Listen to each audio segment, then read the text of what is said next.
So as I said in previous videos, the Bible talks about, especially the prophets, talk about civil war and world war among the Gentiles during the time when Jehovah frees his people from the Gentiles. Well, what do you mean when he frees his people from the Gentiles? After all, the Jews are already there, right? They're already in Zion, are they not? No, they are not. Not even half the Jews are in Jerusalem. And if you were to put all the Jews, I'm just talking about of the house of Judah. We're talking about half of Levi, we're talking about the tribe of Benjamin, and we're talking about the tribe of Judah. We're not talking about the other tribes yet. If you were to take all the Jews of those tribes and try to fit them in Israel today, they wouldn't fit. There would not be enough room. So how in the world are you going to bring then all Israel, all 12 tribes? You have to expand Israeli territory. That's how you have to do it. This will be done by the second Yehoshua, as was promised to the first. In Yehoshua chapter 1, verses 1 through 4, or in English, Joshua chapter 1, verse 1 through 4. I want to go to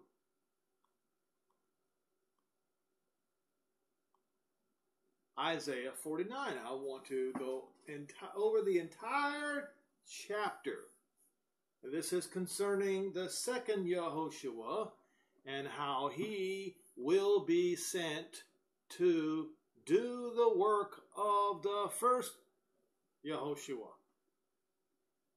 to bring all of the people of Israel that have been scattered abroad, near and far, hidden and devout, religious and non-religious, back to that land, to the Holy Land. Listen, you coastlands unto me, and hearken, you people from far away. Jehovah has called me from the womb. This is a projection of the future. So this Messiah was called from the womb. From the bowels of my mother has he made mention of my name. While he was still in the womb, his name was given. Yehoshua, not Jesus. And he made my mouth like a sharp sword. Let's look at this here.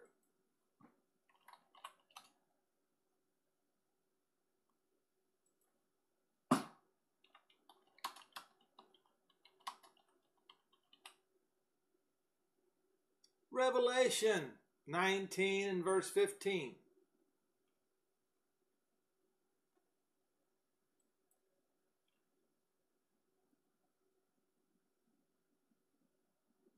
And out of his mouth goes forth a sharp sword. With it he should smite the nations, and he will rule them with a rod of iron.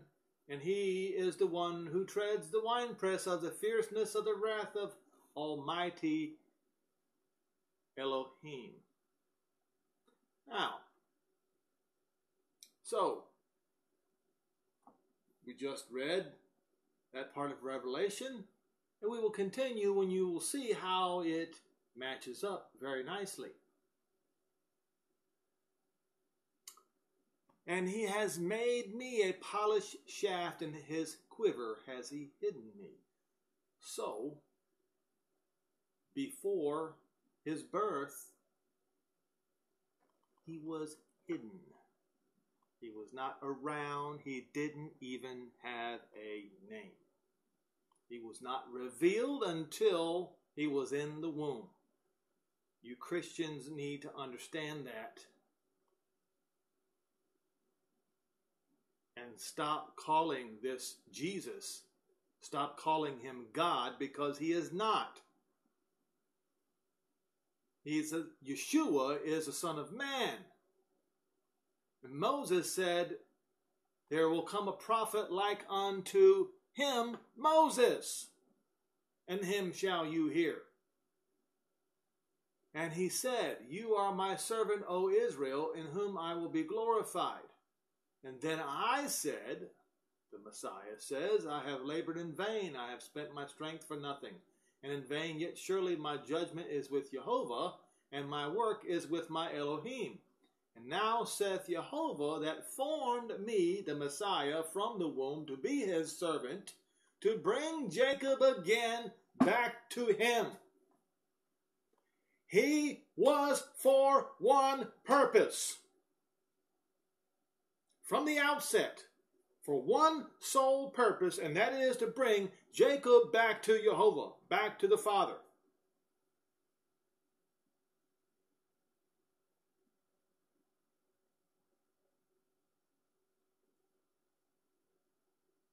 Though Israel is not gathered yet, at the time that he came, they were not gathered. Yet I will be glorious in the eyes of Jehovah, and my Elohim shall be my strength.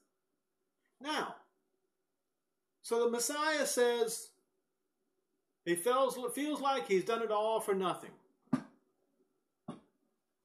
So what did Jehovah say? He says, oh no, you haven't done it all for nothing. In fact, it is not good enough. No, no, no. Your labor is more than just Israel. Here's what he says.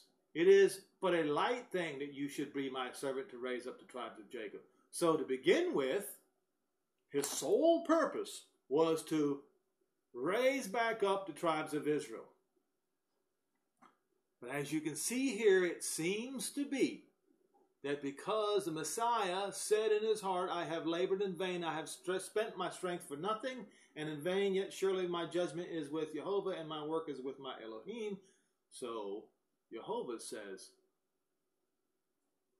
oh, you haven't spent your labor in vain. Oh, no, no, no. In fact, it's not good enough just to bring Israel back and to restore the preserved of Israel. I will also give you for a light to the Gentiles, that you may be my salvation unto the ends of the earth. And this is how. This is how Gentiles are saved, because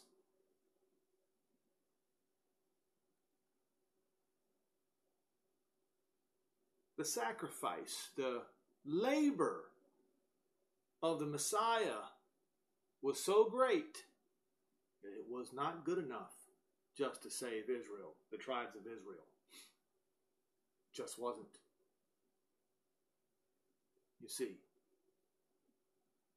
Verse 7, then saith Jehovah, the Redeemer of Israel, and his Holy One, to him whom man despises, to him whom the nations abhorred, to a servant of rulers. Yes, even Pilate abhorred him. Kings shall see and arise, and princes shall worship because of Jehovah, that is faithful, and the Holy One of Israel, and he shall choose you.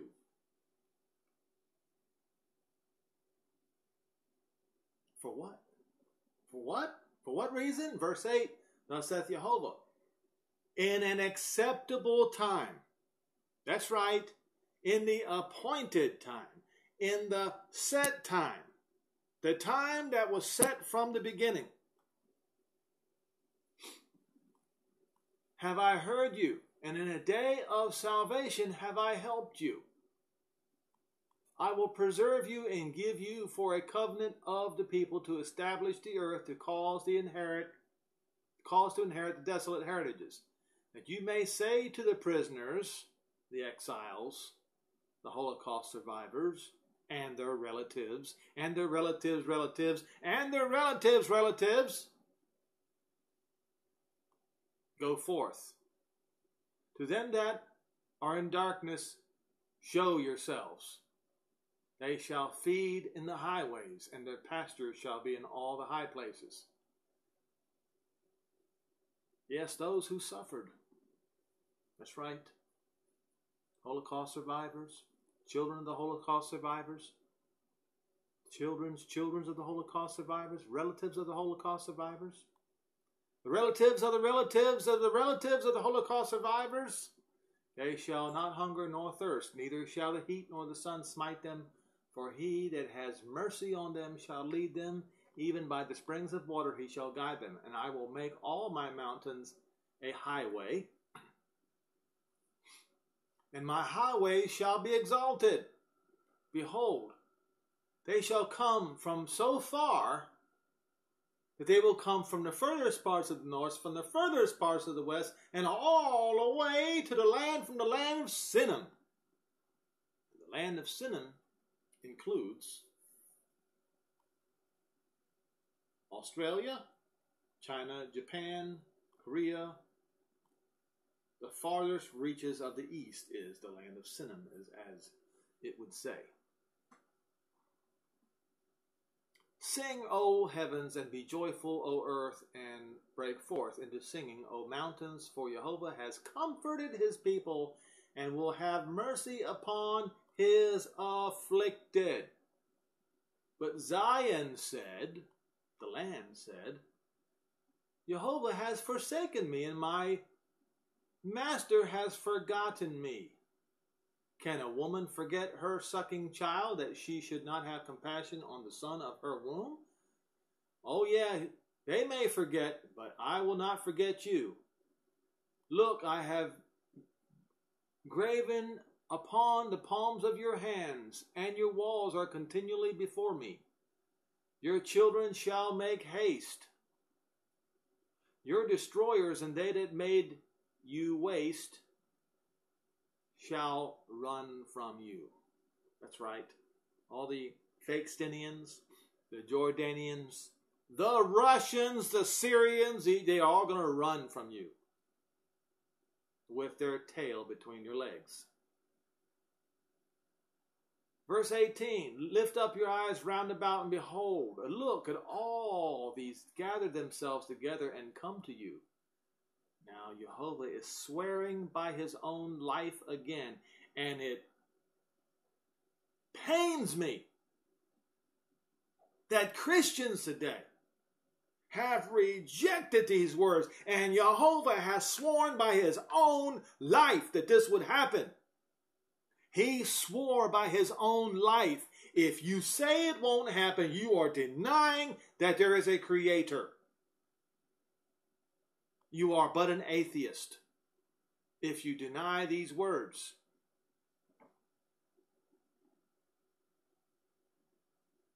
He says, as I live, saith Jehovah,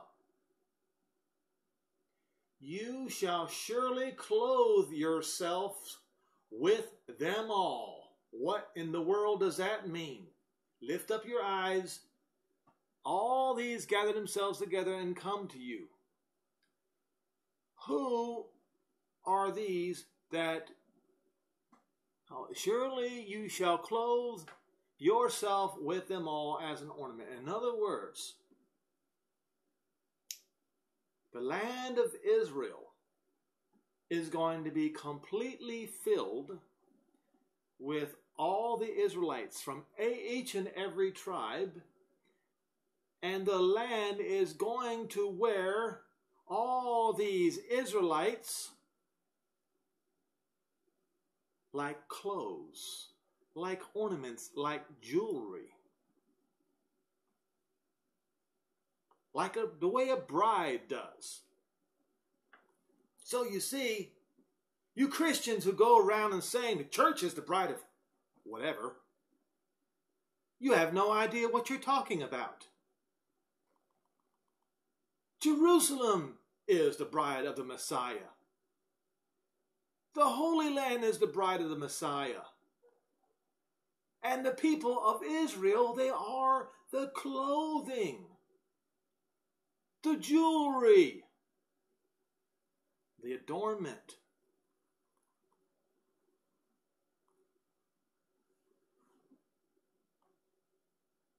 Verse 19, for your waste and your desolate places in the land of your destruction shall even now be too narrow by reason of inhabitants. Yes, as I said, the land is going to be so full of Israelites that there's not going to be enough room. That's what I just said. Not going to be enough room, folks.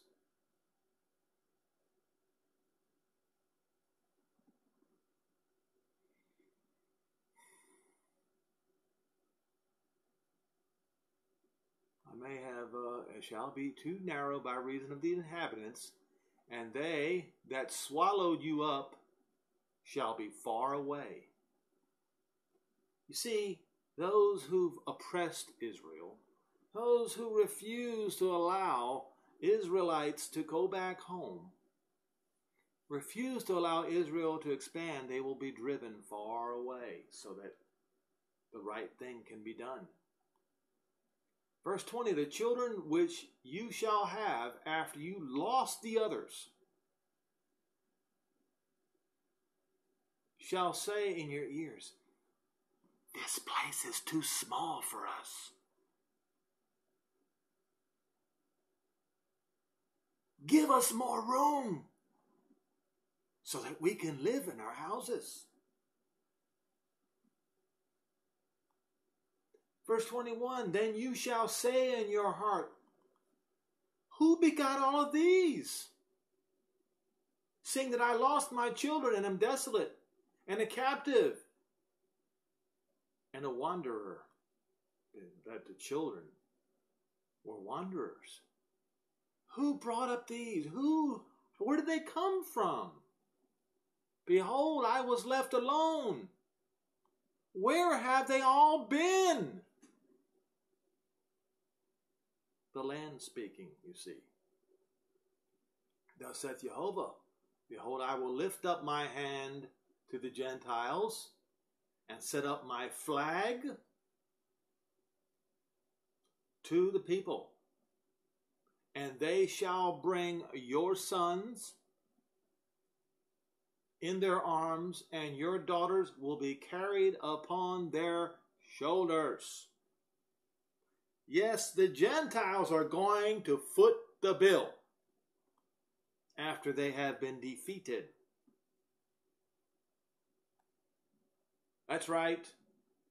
And the kings shall be your nursing fathers, and the queens your nursing mothers, and they shall bow down with their face toward the earth, and lick the dust up of your feet, and you shall know that I am Jehovah, for they shall not be ashamed that wait for me. So you Christians who accuse the Jews of being of the synagogue of Satan, no, it is you who will be forced to bow down to the Jews, to the Israelites, toward the earth, and lick the dust of their feet. That's what it says in the prophets. There is no such thing as replacement theology, folks. No such thing.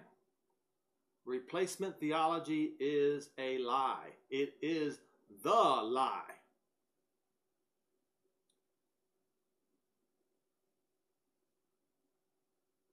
Shall the prey be taken from the mighty, or the lawful captive be freed? Thus says Jehovah, even the captives of the mighty shall be taken away. Yes, you see, folks, I'm going to start doing something. I've got something in the mail coming to me. Very soon I'm going to start doing something. I'm going to protest. Protest against the nations. for holding us captive, for refusing to allow all Israel and the Jews to come home, for forcing the issue of the 67 borders, for forcing or trying to push Israel out of Jerusalem. Yes, I will be protesting that in an overt way soon.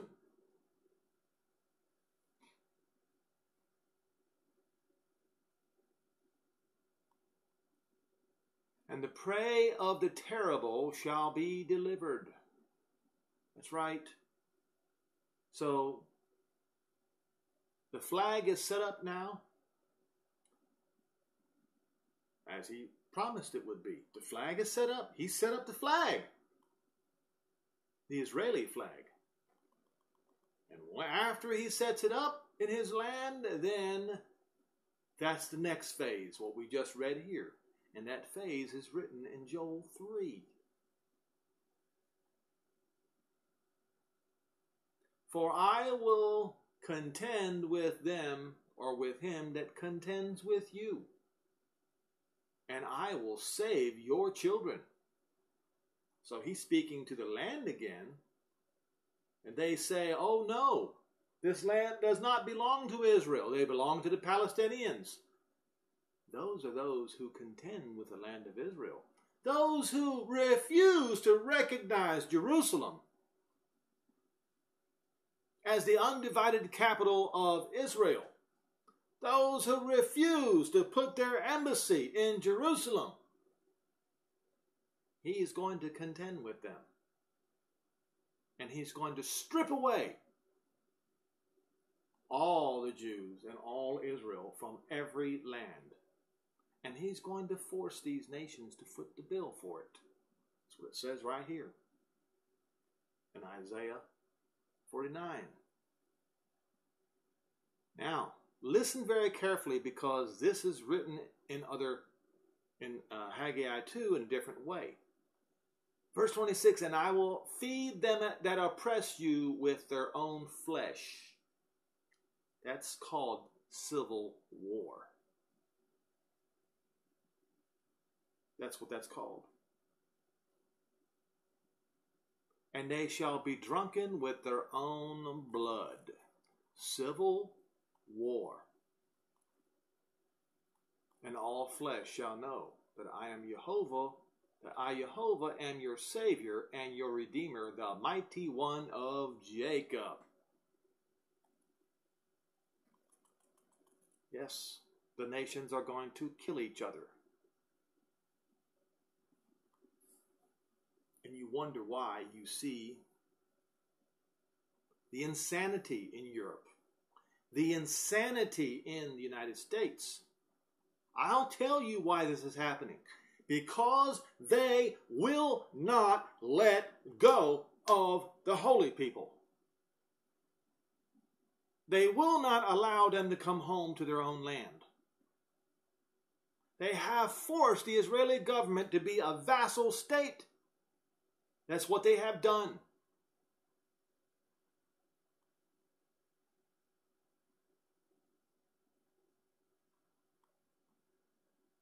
But those nations will be forced to give up all their Jews,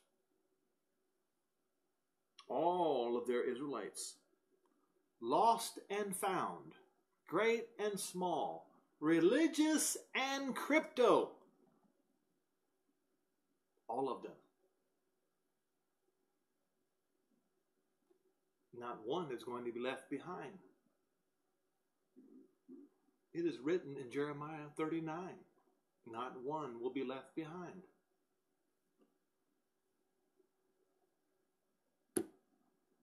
As I said, this ugly socialism, national socialism and international socialism. We know it as Nazism and communism, are rising up against each other again. Again. just like what happened in the turn of the century, the 1900s. It's the same thing, culminating into a mass world war.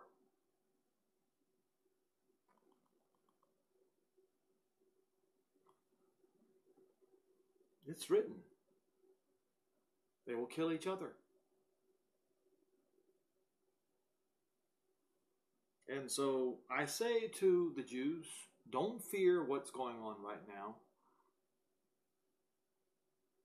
I can tell you, just the fact that Jerusalem has been set up, just the fact that your flag, the standard, has been set up, should be enough proof that your warfare is accomplished, is finished. We just read it right here, Isaiah 49. Your flag is set up. There is no more war left for you. Although the nations are going to try,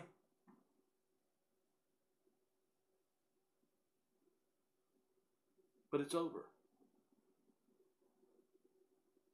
Now it's time for judgment for the nations who held the children of Israel captive. You see, the nations need to understand that it is not right for them to keep any of Israel in their lands. It's not right. It's wrong. What they were supposed to do, what they were appointed to do, was to look in the Scripture and allot that land the, what do you call it, the Palestine Mandate. That whole mandate was supposed to be for the Jews, was supposed to be for Israel. And then they went and reneged, and then they reneged again. So judgment is coming, punishment is coming. They were supposed to, on their own dime, bring all Israel back to that land, and there would have been enough room. There would have been. But the nations deceitfully, maliciously stole that land away from Israel again. Now judgment is coming. Now civil war is coming to all the lands who participated in this treachery. And the United States is no exception, I'm sorry to say. It pains me to say it, but it's coming. And this is why, again, I say to you, all you Zionists out there, you are not to take part in this civil war. This is not your war. Keep your eyes on Zion. Keep your eyes on Jerusalem. That is where you belong. That is where I belong.